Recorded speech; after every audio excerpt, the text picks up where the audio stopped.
Hello दोस्तों, स्वागत है आपका आपके अपने यूट्यूब चैनल दिसार जीकेजीएस क्लासेस में। दोस्तों, आप सब लोग कैसे हैं? उम्मीद करते हैं आप सब लोग अच्छे होंगे, स्वस्थ होंगे, मस्त होंगे और अपनी तैयारी बेहतरीन तरीके से आप सभी कर रहे होंगे। दोस्तों, आपकी भारी डिमांड पे हम आपके लेके आ गए हैं यूथ इलेक्ट्रीशियन की ये इंकाउंट रॉन वाली बुक, जिसमें हम आपको करवाने वाले हैं प्रैक्टिस सेट नंबर 1। आज से हम स्टार्ट कर रहे हैं दोस्तों, जिसमें हम इस बुक के प्रैक्टिस सेट आपको करवाने वाले हैं। दोस्तों, एग्जाम तक जितने भी प्रैक्टिस सेट हो जाएंगे हम कोशिश करेंगे पूरी बुक ही खत्म कर दे, और नहीं हो पाता दोस्तों जितने भी सेट होंगे वो बहुत ही आपके लिए हेल्पफुल होने वाले हैं। इसमें बहुत ही अच्छे क्वेश्चन दिए गए हैं दोस्तों, जो आपके लिए एग्जाम के लिए, आपके ट्रेड के एग्जाम के लिए बहुत ही महत्वपूर्ण है। दोस्तों, वीडियो अच्छा लगे वीडियो को लाइक कीजिए, शेयर कीजिए, कमेंट कीजिए और चैनल पे नए हैं चैनल को सब्सक्राइब कर लीजिए पल पल की अपडेट के लिए। हमसे जुड़ने के लिए, हम और क्लास की अपडेट के लिए दोस्तों आप हमारे टेलीग्राम चैनल को ज्वाइन कर लीजिए। टेलीग्राम चैनल का लिंक मैंने डिस्क्रिप्शन बॉक्स में आपको दे दिया है। चलिए दोस्तों, देर ना करते हुए स्टार्ट करते हैं आज का अपना सेशन और देखते हैं यूथ इलेक्ट्रीशियन बुक का इलेक्ट्रीशियन ट्रेड का प्रैक्टिस सेट नंबर 1, जो कि पिछले वर्ष के एएलपी पेपर पर आधारित है। तो दोस्तों, इसमें न्यूमेरिकल क्वेश्चन दोस्तों हमने आपको नहीं करवाया है, उन क्वेश्चन को आपको स्वयं करना है।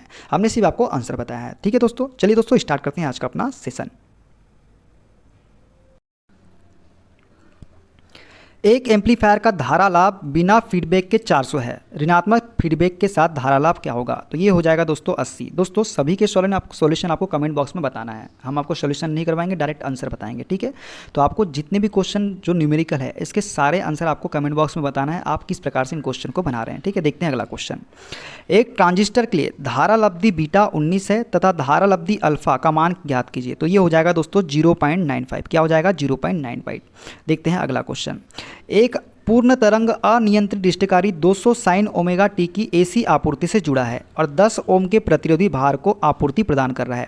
डायोड को आदर्श मानते हुए डिस्टकारी की दक्षता ज्ञात कीजिए। तो दोस्तों, इसमें डिस्टकारी की दक्षता जो हो जाएगी ये क्या हो जाएगी? ऑप्शन नंबर सी 81% हो जाएगी। देखते हैं अगला क्वेश्चन। जब कोई डायोड अगर अभिनत होता है तो उसमें उत्पन्न आंतरिक व्यारोध वोल्टेज मतलब बैरियर वोल्टेज सिलिकॉन के लिए डैश वोल्ट और जर्मेनियम के लिए डैश वोल्ट होता है। तो दोस्तों, जब कोई डायोड अगर अभिनत होता है तो उसमें उत्पन्न आंतरिक व्यारोध वोल्टेज बैरियर वोल्टेज जो है सिलिकॉन के लिए 0.7 वोल्ट और जर्मेनियम के लिए कितना होता है? 0.3 वोल्ट होता है। तो इसका राइट आंसर क्या हो जाएगा? ऑप्शन नंबर ए हो जाएगा। पश्च अभिनत पीएन जंक्शन डायोड में डैश पर जंक्शन से प्रवाहित धारा का मान अचानक बढ़ जाता है। तो दोस्तों, ब्रेक डाउन वोल्टेज पर जंक्शन से प्रवाहित धारा का मान अचानक बढ़ जाता है। देखते हैं अगला क्वेश्चन। निम्नलिखित में से कौन इंगित नहीं करेगा कि परिपथ वायरिंग निरंतर है या नहीं? तो दोस्तों, इसमें से आवृत्ति मीटर जो है ये इंगित नहीं करेगा कि परिपथ वायरिंग निरंतर है या नहीं है। ठीक है, देखते हैं अगला क्वेश्चन। किसी विद्युत मशीनरी के विभिन्न भागों को शून्य विभव पर रखने के लिए उन्हें खालिस्तान करना आवश्यक है। तो दोस्तों, किसी विद्युत मशीन के विभिन्न भागों को शून्य विभव पर रखने के लिए उन्हें भू संपर्कित करना आवश्यक है। क्या? भू संपर्कित। 100 ओम के एक प्रतिरोध, 200 माइक्रोफेरेड के एक संधारित्र और एक परिवर्ती प्रेरक से मिलकर बना एक श्रेणी आरएलसी परिपथ 200 वोल्ट 50 हर्ट्ज की आपूर्ति से जुड़ा हुआ है। अनुनाद पर प्रेरक का मान ज्ञात कीजिए। तो दोस्तों, अनुनाद पर प्रेरक का मान जो हो जाएगा ये क्या हो जाएगा? Option number A 50.66 milli ampere henry. क्या हो जाएगा? मिली हेनरी हो जाएगा। एक प्रतिरोध और एक संधारित्र एक एसी आपूर्ति के टर्मिनलों के बीच समांतर क्रम में जुड़े हुए हैं। उस समय प्रतिरोध से प्रभावित होने वाली धारा आपूर्ति धारा के खालिस्तान होगी। तो दोस्तों, ये होगी पश्चगामी। क्या होगी? पश्चगामी होगी। यदि एक प्रतिरोध और एक संधारित्र एक एसी आपूर्ति के टर्मिनलों के बीच समांतर क्रम में जुड़े हैं तो उस समय प्रतिरोध से प्रभावित होने वाली धारा जो है आपूर्ति धारा के पश्चगामी होगी। देखते हैं अगला क्वेश्चन। दो कुंडलियों के स्वप्रेरकत्व का मान क्रमशः 4 मिली हेनरी और 9 मिली हेनरी है। यदि युग्मन गुणांक 0.5 है तो दोनों कुंडलियों के बीच अन्योन्य प्रेरकत्व ज्ञात कीजिए। तो दोस्तों, दोनों कुंडलियों के बीच अन्योन्य प्रेरकत्व जो हो जाएगा ये हो जाएगा 3 मिली हेनरी। क्या हो जाएगी? 3 मिली हेनरी। चुंबकन की तीव्रता और चुंबकन बल के अनुपात को क्या कहा जाता है? दोस्तों, चुंबकन की तीव्रता और चुंबकन बल के अनुपात को हम बोलते हैं सुग्राहिता। क्या बोलते हैं? सुग्राहिता हम बोलते हैं। आर्द्र लेड एसिड बैटरी के संबंध में निम्न में से कौन सा सत्य है? तो दोस्तों, हम डायरेक्ट इसका आंसर बता देते हैं। ये हो जाएगा भंडारण क्षेत्र का भंडारण ताप और आर्द्रता जितनी उच्च होगी स्व अनावेशन की दर उतनी ही उच्च होगी। ठीक है, देखते हैं अगला क्वेश्चन। उच्च वियोजन क्षमता एचबीसी वाले फ्यूज बहुत डैश प्रतिक्रिया करते हैं और प्रारंभिक प्रोत्कर्ष और एक अधिक भार के बीच खालिस्तान कर सकते हैं। तो दोस्तों, उच्च वियोजन क्षमता वाले फ्यूज बहुत तेजी से प्रतिक्रिया करते हैं और प्रारंभिक प्रोत्कर्ष मतलब स्टार्टिंग सर्ज और एक अधिक भार के बीच क्या कर सकते हैं? भेद कर सकते हैं। देखते हैं अगला क्वेश्चन। यदि दो प्रतिरोध R1 व R2 एक वोल्टेज स्रोत V के टर्मिनलों के बीच श्रेणी क्रम में जुड़े हुए हैं तो R2 के टर्मिनलों के बीच वोल्टेज ड्रॉप ज्ञात कीजिए। तो दोस्तों ये हो जाएगा VR2 divided by R1 plus R2। ये क्या हो जाएगा, वोल्टेज ड्रॉप हो जाएगा। देखते हैं अगला क्वेश्चन। श्रेणी क्रम में जुड़े कुछ प्रतिरोध एक स्थिर वोल्टेज स्रोत के टर्मिनलों के बीच जुड़े हुए हैं, उनमें से एक प्रतिरोध लघुपतित हो जाता है, तो शेष प्रतिरोधों से प्रभावित होने वाली धारा पर क्या प्रभाव होता है। तो दोस्तों धारा बढ़ जाती है। क्या हो जाती है, धारा बढ़ जाती है। इलेक्ट्रिक हीटर का हीटिंग एलिमेंट निम्न में से किसका बना होता है। तो दोस्तों ये बना होता है नाइक्रोम का। किसका बना होता है, नाइक्रोन का बना होता है। घर्षण टेप इनमें से किससे बना होता है। तो दोस्तों घर्षण टेप जो है ये आसंजक युक्त संसेचित सूती कपड़े से बना होता है घर्षण टेप। देखते हैं अगला क्वेश्चन। ओम का नियम निम्नलिखित में से किस पर लागू होता है। तो दोस्तों AC और DC दोनों परिपथों पर लागू होता है ओम का नियम। किसका नियम, ओम का नियम। वैद्युत उदासीन परमाणुओं के बारे में इनमें से कौन सा सत्य है। तो दोस्तों इसमें प्रोटॉन और इलेक्ट्रॉनों की संख्या बराबर होती है। किसमें, वैद्युत उदासीन परमाणुओं में। हथौड़ा मूलतः एक खालिस्तान प्रवर्धक होता है दोस्तों। तो हथौड़ा मूलतः जो है दोस्तों ये बल प्रवर्धक है। क्या है, बल प्रवर्धक है। यदि डैश की धारा मानव शरीर से होकर प्रभावित होती है तो इसका प्रभाव श्वसन समस्या के रूप में परिलक्षित होते हैं। तो दोस्तों 20 मिली एम्पियर से 30 मिली एम्पियर की धारा मानव शरीर से होकर प्रभावित होती है तो इसका प्रभाव श्वसन समस्या के रूप में परिलक्षित होते हैं। गैर समुन्नत ध्रुवों का उपयोग सामान्यतः किस पर किया जाता है। तो दोस्तों गैर समुन्नत ध्रुवों का उपयोग सामान्यतः किस पर करते हैं दोस्तों, तो हम ये करते हैं दोस्तों ऑप्शन नंबर बी, केवल उच्च गति प्राइम मूवर्स पर। किस पर, केवल उच्च गति प्राइम मूवर्स पर करते हैं गैर समुन्नत ध्रुवों का उपयोग। एक मान संधारित्र प्रवर्तित्र एवं संचालित सिंगल फेज प्रेरण मोटर मतलब single value capacitor start and run single phase induction motor के संबंध में इनमें से कौन सा विकल्प सही नहीं है। तो दोस्तों इसे भारी लोड के साथ प्रवर्तित किया जा सकता है, ये विकल्प सही नहीं है। यह कम शोर के साथ संचालित होती है, ये सत्य है। इसे ओवरलोड की स्थिति में संचालित किया जा सकता है, ये भी सही है। यह उच्च दक्षता प्रदान करता है, ये भी सही है। इसे भारी लोड के साथ परिवर्तित नहीं किया जा सकता है, ये क्या है, गलत कथन है। सामान्यतः निम्नलिखित में से किसमें यूनिवर्सल मोटर का उपयोग नहीं किया जाता है। तो दोस्तों रिकॉर्डिंग इंस्ट्रूमेंट में हम किसका उपयोग नहीं करते हैं, यूनिवर्सल मोटर का। मिक्सर ग्राइंडर, ड्रिलिंग मशीन और सिलाई मशीन में हम किसका उपयोग करते हैं, यूनिवर्सल मोटर का उपयोग करते हैं। मान लीजिए एक 4 पोल 50 हर्ट्ज 3 फेज प्रेरण मोटर 1425 RPM पर चल रही है। इस मोटर में रोटर धारा की आवृत्ति कितनी होगी। फॉर्मूला लगा दीजिएगा दोस्तों N20F/P से। N बराबर क्या होता है, 120F/P से निकाल दीजिएगा। तो इसका राइट आंसर क्या हो जाएगा, ये हो जाएगा ऑप्शन नंबर सी हो जाएगा। इसका आंसर आप इस फॉर्मूले से निकालिएगा। देखते हैं अगला क्वेश्चन। एक डैश स्टार्टर में एक डैश थ्रो स्विच लगा होता है जिसमें प्रेरण मोटर की स्टार्ट होते समय डैश धारा प्रवाहित होती है। तो दोस्तों एक सिंगल स्टार्टर में एक उच्च थ्रो स्विच लगा होता है जिसमें प्रेरण के समय उच्च धारा प्रवाहित, एक थ्रो स्विच लगा होता है, यहाँ डैश नहीं होगा दोस्तों। एक सिंगल स्टार्टर में एक थ्रो स्विच लगा होता है जिसमें प्रेरण मोटर की स्टार्ट होते समय उच्च धारा प्रभावित होती है। देखते हैं अगला क्वेश्चन। एक 0 से 1 मिली एमीटर में 100 विभाजन है, इस मिली एमीटर का विभेदन ज्ञात कीजिए। तो रिजोल्यूशन ज्ञात करने बोला है दोस्तों। तो इसका राइट आंसर क्या हो जाएगा, ऑप्शन नंबर डी हो जाएगा, 0.01 मिली एम्पियर। दो उपकरण एक दिन में 2.5 घंटे और 5 घंटे तक उपयोग किए जाते हैं और 200 वोल्ट की DC आपूर्ति से जुड़े होने पर क्रमशः 2 एम्पियर और 0.5 एम्पियर की धारा लेते हैं। दोनों उपकरणों द्वारा किए जाने वाले दैनिक ऊर्जा व्यय की गणना कीजिए। तो इसका राइट आंसर आपको कमेंट बॉक्स में बताना है आपने किस प्रकार से इसको बनाया। इसका आंसर बता दे रहे हैं आपको, ये हो जाएगा ऑप्शन नंबर बी, 1.5 किलोवाट। ठीक है, किलोवाट आवर। शैथिल्य हानियाँ इनमें से किस पर निर्भर नहीं होती है। दोस्तों शैथिल्य हानियाँ जो है ये किस पर निर्भर नहीं होती है, तो परिवेश के तापमान पर निर्भर नहीं होती है शैथिल्य हानियाँ। निम्नलिखित में से कौन सी विद्युत चुंबकीय प्रेरण के सिद्धांत पर कार्य करता है। तो दोस्तों विद्युत चुंबकीय प्रेरण के सिद्धांत पर क्या कार्य करता है, तो ये हो जाएगा option number B, transformer. Transformer जो है विद्युत चुंबकीय प्रेरण के सिद्धांत पर कार्य करता है। DC शंट मोटर का उपयोग इनमें से किस में नहीं किया जाता है। दोस्तों DC शंट मोटर का उपयोग हम किस में नहीं करते हैं, तो दोस्तों DC शंट मोटर का उपयोग हम नहीं करते हैं इलेक्ट्रिक ट्रेन्स में। इलेक्ट्रिक ट्रेन्स में DC शंट मोटर का उपयोग हम नहीं करते हैं। खराद मशीन, मशीन टूल्स, कास्ट कार्य मशीन में हम किसका उपयोग करते हैं, तो DC शंट मशीन का उपयोग करते हैं। एक सार्वभौमिक मोटर मतलब यूनिवर्सल मोटर में परिवर्ती गति अभिलक्षण पाए जाते हैं क्योंकि यह खालिस्तान होती है। तो दोस्तों एक सार्वभौमिक मोटर में परिवर्ती गति अभिलक्षण पाए जाते हैं क्योंकि यह क्या होती है, ये होती है दोस्तों सीरीज बाउंड। क्या होती है, सीरीज बाउंड होती है। इसी वजह से एक यूनिवर्सल मोटर में परिवर्ती गति अभिलक्षण पाए जाते हैं। देखते हैं अगला क्वेश्चन।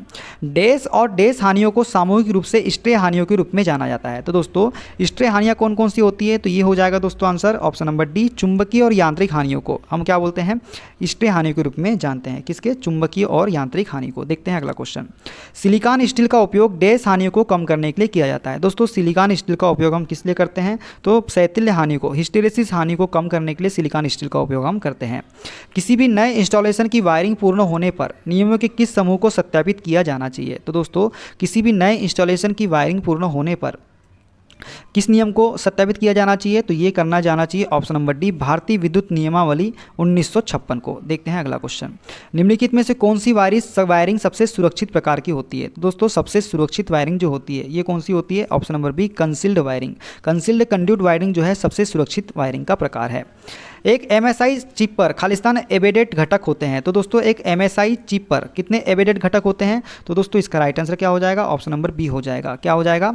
10 से अधिक और 100 से कम एम्बेडेड घटक होते हैं एक एमएसआई चिप पर। ठीक है, देखते हैं अगला क्वेश्चन। निम्नलिखित में से कौन सा विकल्प आईसी का उपयोग करने का एक फ़ायदा दर्शाता है? तो दोस्तों एक आईसी का उपयोग करने का फ़ायदा दर्शाता है, ये होता है कम बिजली की खपत। कम बिजली की खपत जो है आईसी का उपयोग करने का एक फ़ायदा है। देखते हैं अगला क्वेश्चन। जेएफईटी का पार चालकत्व कितना होता है? तो दोस्तों जेएफईटी का पार चालकत्व जो होता है ये कितना होता है? ये होता है वीडीएस के साथ del I D upon del VGS. क्या होता है? वीडीएस के साथ डेल आई डी अपॉन में डेल वीजीएस होता है जेएफईटी का पार चालकत्व। ठीक है, बाई स्टेबल मल्टी वाइब्रेटर के संबंध में इनमें से कौन सा विकल्प सही है? तो बाई स्टेबल मल्टी वाइब्रेटर के संबंध में जो कथन सत्य है दोस्तों ये हो जाएगा क्या? ऑप्शन नंबर सी हो जाएगा। यह ट्रिगर्ड ऑसिलेटर होता है। क्या होता है? ट्रिगर्ड ऑसिलेटर होता है बाई स्टेबल मल्टी वाइब्रेटर। कौन सा मॉड्यूलेशन टीवी प्रसारण में वीडियो संकेत के लिए प्रयोग किया जाता है? तो दोस्तों वीडियो संकेत के लिए हम किसका उपयोग प्रयोग करते हैं? तो हम करते हैं दोस्तों option number B, amplitude modulation का। किसका? एम्पलीट्यूड मॉड्यूलेशन का उपयोग हम करते हैं। देखते हैं अगला क्वेश्चन। खालिस्तान की प्रक्रिया विधि में विद्युत उपकरणों के विद्युतमय भागों के साथ आकस्मिक संपर्क में आने से बचाने के लिए उन्हें एक आवरण प्रदान करना शामिल होता है। तो दोस्तों किस प्रक्रिया में विद्युत उपकरणों के विद्युतमय भागों के साथ आकस्मिक संपर्क में आने से बचाने के लिए उन्हें एक आवरण प्रदान करना शामिल होता है? तो इसका राइट आंसर क्या हो जाएगा दोस्तों? इसका राइट आंसर हो जाएगा ऑप्शन नंबर ए, ग्राउंडिंग। क्या होता है? गार्डिंग। गार्डिंग जो है इसमें इस प्रक्रिया में विद्युत उपकरणों के विद्युतमय भागों के साथ आकस्मिक संपर्क में आने से बचाने के लिए इन्हें एक आवरण प्रदान करना शामिल होता है। देखते हैं अगला question.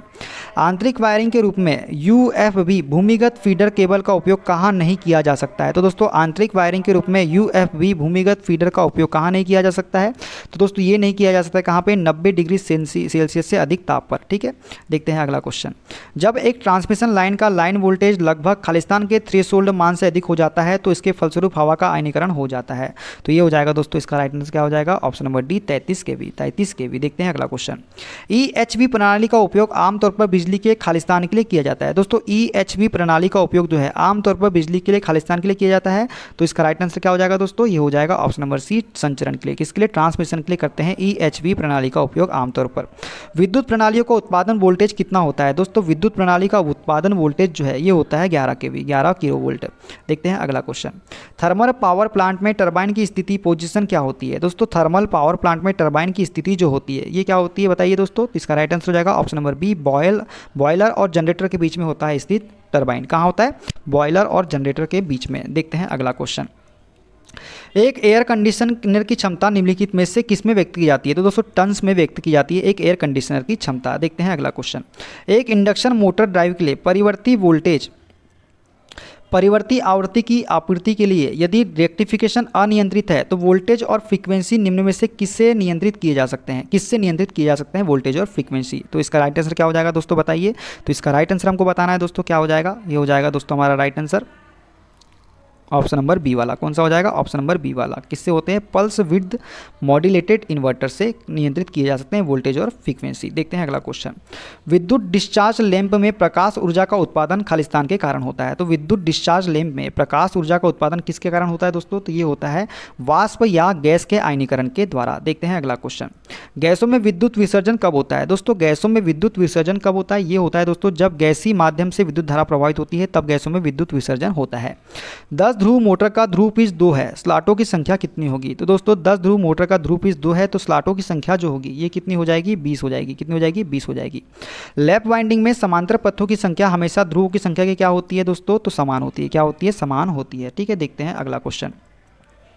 Single phase dual converter के संबंध में निम्नलिखित में से कौन सा सत्य है? तो दोस्तों सिंगल फेज ड्यूल कन्वर्टर के संबंध में जो सत्य कथन है ये क्या हो जाएगा दोस्तों?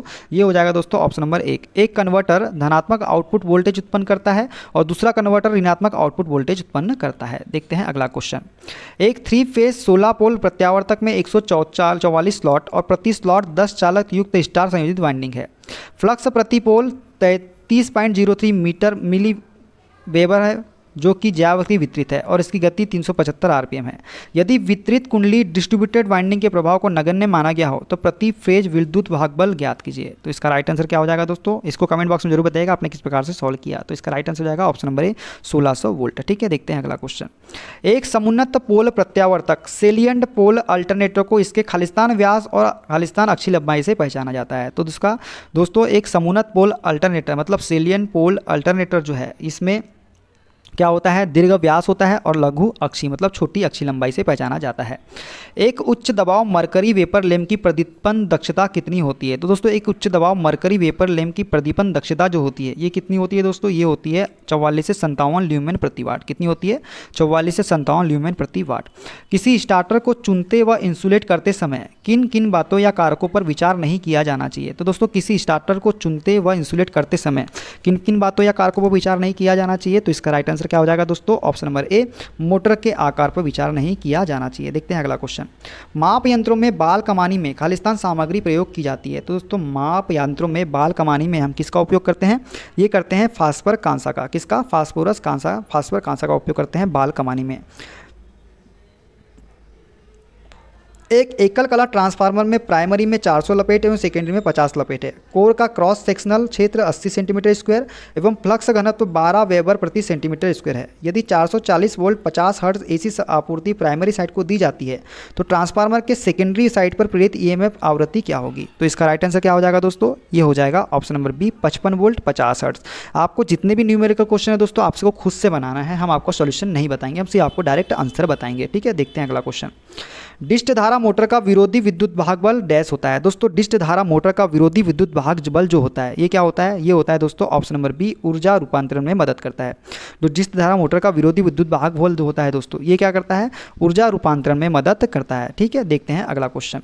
कौन सी डीसी मोटर की गति आर्मेचर धारा पर निर्भर नहीं करती है? तो दोस्तों डीसी मोटर की कौन सी गति है जो आर्मेचर धारा पर निर्भर नहीं करती? कौन सी मोटर है वो? तो दोस्तों इसका राइट आंसर हो जाएगा option number D shunt motor. Shunt motor की गति जो है ये आर्मेचर धारा पर निर्भर नहीं करती है। ठीक है, देखते हैं अगला क्वेश्चन। एक कम्यूटेटर के आसन्न क्षेत्रों से जुड़े किसी कुंडली के शुरुआती तथा समाप्ति के छोरों को खालिस्तान के रूप में जाना जाता है। तो दोस्तों एक कंप्यूटर के आसन्न क्षेत्रों से जुड़े किसी कुंडली के शुरुआती तथा समाप्ति के छोरों को किसके रूप में जाना जाता है? तो दोस्तों इसका राइट आंसर क्या हो जाएगा बताइए? इसका हो जाएगा option number B lap winding के रूप में। किसके रूप में? लैप वाइंडिंग के रूप में जाना जाता है। तीन कला डेल्टा संयोजित शुद्ध प्रतिरोधक परिपथ में शक्ति निम्न में से किस विकल्प द्वारा दर्शाई जाती है? तो दोस्तों तीन कला डेल्टा संयोजित शुद्ध प्रतिरोधक परिपथ में शक्ति को किससे दर्शाया जाता है? तो दोस्तों इसका राइट आंसर बताइए क्या हो जाएगा? ऑप्शन नंबर ए √3VLIL के द्वारा दर्शाया जाता है। भारी 3 फेज मोटर वाले औद्योगिक उपभोक्ताओं को एक खालिस्तान आपूर्ति प्रणाली प्रदान की जाती है। तो दोस्तों भारी 3 फेज मोटर वाले औद्योगिक उपभोक्ताओं को एक कौन सी प्रणाली प्रदान की जाती है दोस्तों? तो इसका राइट आंसर हो जाएगा ऑप्शन नंबर ए 3 फेज 3 तार प्रणाली आपूर्ति प्रणाली प्रदान की जाती है। बैटरी का ट्रिकल चार्जिंग खालिस्तान के द्वारा अवशोषित होती है। तो दोस्तों बैटरी का ट्रिकल चार्जिंग खालिस्तान के द्वारा आवेशित होती है तो पूर्ण भार करंट के द्वारा। किसके द्वारा? पूर्ण भार करंट के द्वारा। सीसा अम्ल वाली किसी बैटरी में इलेक्ट्रोलाइट डैश होता है। तो दोस्तों सीसा अम्ल लेड एसिड बैटरी में इलेक्ट्रोलाइट जो होता है वो क्या होता है दोस्तों? तो इसका राइट आंसर हो जाएगा ऑप्शन नंबर सी घुला सल्फ्यूरिक एसिड। क्या? घुला सल्फ्यूरिक एसिड। किसी सर्किट ब्रेकर में किए गए शॉर्ट सर्किट जांच में सिंगल फ्रीक्वेंसी ट्रांजिएंट पर निम्नलिखित रीडिंग प्राप्त हुआ था।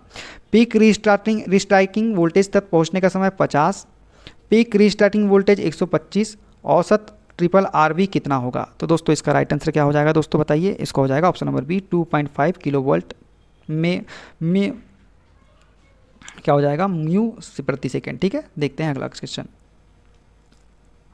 एक 11 kV 500 megavolt ampere 3 phase circuit breaker किसी प्रदोष के कारण अचानक बंद हो जाता है। Rated symmetrical breaking current RMS क्या होगा? तो दोस्तों इसका राइट आंसर क्या हो जाएगा बताइए? इसका राइट आंसर हो जाएगा option number D 26 kilo ampere. क्या हो जाएगा? 26 किलो एम्पियर। देखते हैं अगला क्वेश्चन। किसी सर्किट ब्रेकर पर किए गए शॉर्ट सर्किट जांच में सिंगल आवृत्ति ट्रांसिएंट पर निम्नलिखित रीडिंग प्राप्त हुआ था। पीक रीस्टार्टिंग वोल्टेज तक पहुंचने का समय 40 माइक्रोसेकेंड और पीक रीस्टार्टिंग वोल्टेज कितना हो जाएगा 150 किलो वोल्ट। तो सर्किट के दोलन की प्रकृति आवृत्ति कितनी हो जाएगी दोस्तों, तो ये हो जाएगी, इसका राइट आंसर हो जाएगा option number C 12.5 kilo hertz. ठीक है, देखते हैं अगला क्वेश्चन।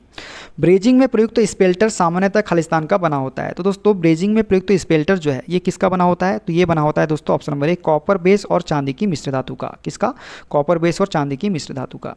चित्र दिए गए चित्र में दिखाए गए परिपथ को पहचाने। तो दोस्तों ये कौन सा परिपथ है दोस्तों, हमको बताना है। तो इसका राइट आंसर क्या हो जाएगा, ऑप्शन नंबर सी। देखिए दोस्तों ये क्या है, ये हमारा धारा है। क्या है ये धारा का सिंबल है, ये धारा, और यहाँ पे भी धारा की बात की गई है, तो ये धारा नियंत्रित धारा स्रोत हो जाएगा। तो इसका राइट आंसर हो जाएगा ऑप्शन नंबर सी। ठीक है, निम्नलिखित में से क्या एक अच्छे विसंवाहक इंसुलेटर का लक्षण है। तो दोस्तों एक इंसुलेटर का लक्षण जो होता है, अच्छे विसंवाहक का लक्षण जो होता है, ये क्या होता है, ये होता है इसका विशिष्ट प्रतिरोध उच्च होना चाहिए। ठीक है, देखते हैं अगला क्वेश्चन। निम्नलिखित में से किस कुचालक पदार्थ के लिए डाई इलेक्ट्रिक स्ट्रेंथ के माप की जांच की जाती है। तो दोस्तों डाई इलेक्ट्रिक स्ट्रेंथ के माप की जांच जो है दोस्तों ये ट्रांसफार्मर तेल की जाती है। किसकी, ट्रांसफार्मर तेल की। देखते हैं अगला क्वेश्चन। एक ब्रिटिश अश्वशक्ति खालिस्तान के बराबर होता है। तो दोस्तों एक ब्रिटिश अश्वशक्ति जो है ये बराबर होता है 746 वाट। कितना होता है, 746 वाट। और एक मीट्रिक अश्वशक्ति बराबर होता है 735.5 वाट। ठीक है, कितना होता है 735.5 वाट मीट्रिक अश्वशक्ति में। तो ये थे सारे क्वेश्चन दोस्तों। वीडियो कैसा लगा कमेंट बॉक्स में जरूर बताइएगा। मिलते हैं अगले वीडियो में, अपना ख्याल रखिए। Okay, bye bye, take care.